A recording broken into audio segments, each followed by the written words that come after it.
kabahin ka nato mga Bisaya mga istorya sa mga diingon nato, ilabi na sa mga hilit nga dapit sa probinsya. Daw gigamit ng kining panghadlok kaniadto. Apan napasapasa sa lain-laing henerasyon ug nahimuan og bersyon sa matag lugar. Ang mga istorya kabahin sa agta, sigbin, duwende ug uban pa, di na bag-o sa atong mga dunggan. Adunay pipila nga miangkon nga daw sila mismo nakahimamat o nakakita niini. Apan unsa kahang kamatuoran luyon ini mga makapanibawat balahibo nga mga istorya. Kana ang dungan natong sayran kauban ang usa ka professor dinhi lang sa GMA Regional TV Live. Isgutan ta ni mga kapuso, mga katingad-an, mga kahibudngan, labi na rong nagkaduol ang kalakalag. Makauban ta sa Cebu Normal University Department of Languages and Literature si Professor Elvin Ruiz. Mayong buntag, Sir Elvin. Welcome sa GMA Regional TV Live.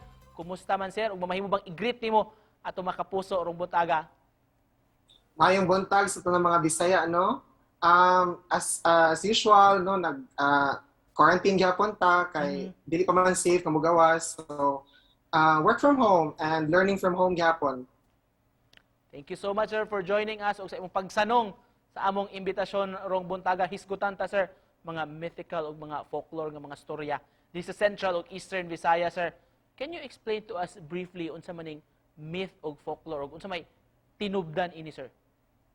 Okay. So ang myth ug ang folklore kasagaran kay interchangeably used na gid na siya kay mao na siya meaning, pero when we say myth, mas dako lang na siya og coverage, mas dako siya scope ba.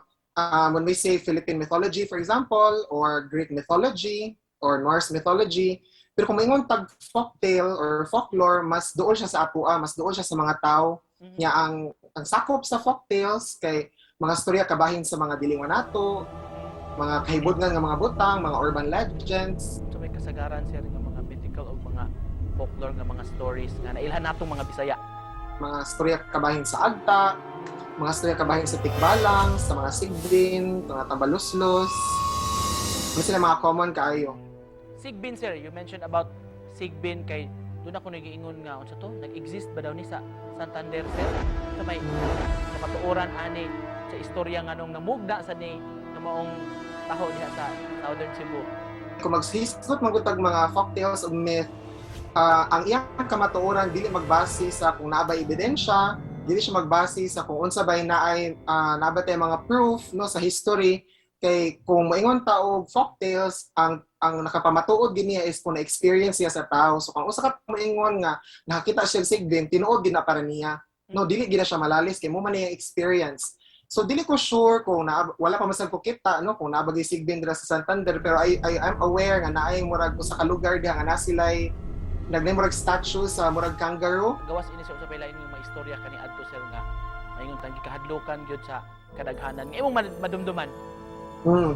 Ang common jud kanang istorya sa Tambaluslos, kaning sa probinsya, like ang difference lang gyud sa syudad ug sa probinsya no, kay sa probinsya daghan pa man tag kalibunan, daghan pa tag mga kahoy-kahoy. Yang mo nang kusog ka nga mga storya sa probinsya, pero sa syudad man gud dili naman ka mahadlok sa mga ungo, ag hadlokan nimo tulisan naman no ang kanang mo snatch sa imong bag. Unsa may katuyuan sa kamugna gyud ini mga mythical ug mga folklore stories ug mga creatures sa lain-lain nga mga lugar? So based sa akong study, kay akong thesis man sir no, is about na siya sa dingon nato. Although ang focus gid sa akong study is gitry nako og kanang tan-aw ba kung naabay relationship ang dingon nato ug ang atong kalikupan. Kay sa ako nakita before, ma-observe sa gyud nimo nga kung asa na yung mga storya about dilingon nato, about sa mga ungo, about mga sigbin, nindot pa ang kalikupan. Igabot ato di sa syudad, wala naman tay kapanghadlukan ba kay dito sa probinsya may man sila nga dili magpataka og putol og kahoy, dili magpataka og kapanghabas das kasagbutan kini nagpuyo. So ang mga tao na certain sense of respect. Para nimo, Sir Elvin, dinhi sa ato sa Kabisayaan, ano pa bang buhi kini mga aning mga istorya labi na rong panahon na? Mao gina siya, buhi gyapon siya, para nako sir, buhi gyapon siya, pero it depends kung asa ka sa Kabisayaan no, asa ka kung naka sa syudad. Usually mahisgutan na siya kung alay mga tiguang magpundo, kung alay mag-agay ng mga tiguang. Pero kung ato sa probinsya, naagi na siya bisan pa ganig dili jud ka taga probinsya, kung gikan kag syudad niya, ato ka probinsya, magpangutan na biya ka kung unsa may imong angay nga patngunan diri. Buhi gyapon siya sir, pero dili lang siya kanang as buhi as before ba no, dili kay siya inana ka uso as before.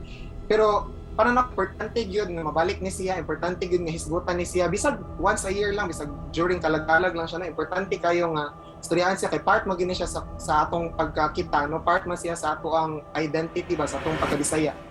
In closing, Sir Elvin, Mm. conversation, mensahe ni mo, sir, nga gusto ni mong ipaabot sa atong mga kapuso ang tan-awron.